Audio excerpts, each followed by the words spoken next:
یہ جان بوجھ کے پاکستان نے اس سمے چھیڑخانی کی ہے ایران کو تاکہ انگیج کر لے اپنے بارڈر پہ یا اس سائڈ میں، تاکہ وہ ایک کوئی بڑا رول ویسٹ ایشیا میں نہ دینے پائے رول، ایسا لگتا ہے اس اٹیک سے۔ جو ہے ایک تو دوسری بات یہ کہ وہ پاکستان کی ایک سازش یہ بھی نظر آتی کہ وہ شیعہ سنی کانفلکٹ کو ٹریگر کرنے کی کوشش کر رہا ہے کہ شیعہ ایران سنی پاکستان، اور اپنے کو مظلوم دکھانے کی کوشش کر رہا ہے کہ کل کے اٹیک میں 2 بچے مرے اور ایک لڑکی چھوٹی بچی کا دیہانت ہوا ہے۔ اس طرح کی باتیں پہلے بھی ہم سن چکے ہیں اور دیکھتے رہتے ہیں برابر، کہ جب بھی اس طرح کی کوئی بات ہوتی ہے خاص طور سے اسرائیل یا اس کے خلاف، تو ہمیشہ کوئی نہ کوئی دیش اس طرح کی حرکتیں کرتا ہے۔ کہاں تک ہوگا یہ مجھے نہیں سمجھ میں آتا۔ ایران مجھے نہیں لگتا کہ اس سمے چاہے گا کہ یہ جھگڑے آگے بڑھیں،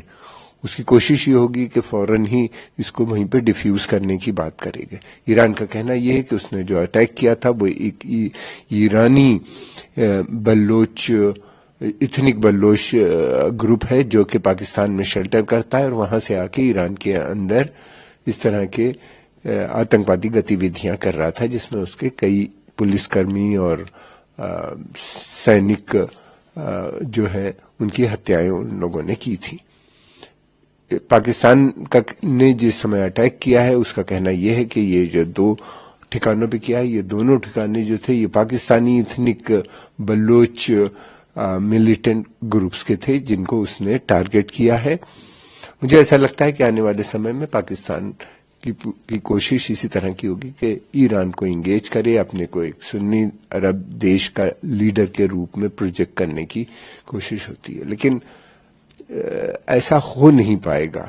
جو وہ چاہ رہا ہے وہ ہونا مشکل ہے، اس لیے کہ ایران کی چھوی پشچم ایشیا میں اس سمے بہت بڑھی ہوئی ہے، کیونکہ اس کا سیدھا کنفرنٹیشن اسرائیل سے ہے، اور عرب ورلڈ میں اس وقت اسلامک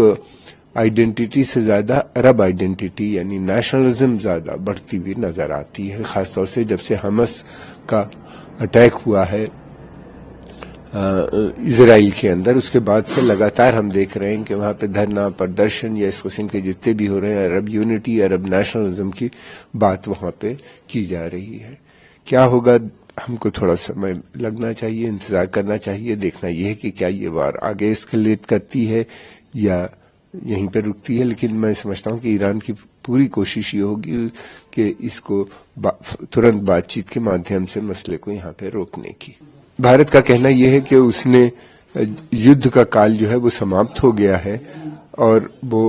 اس کی advice in fact Russian president Vladimir Putin کو بھی یہی تھی، پھر اس کے علاوہ اس نے اور بھی تمام دیشوں کو وہ ایڈوائز کرتا ہے کہ مسئلے بات چیت سے ہونے چاہیے۔ وہ اسرائیل سے بھی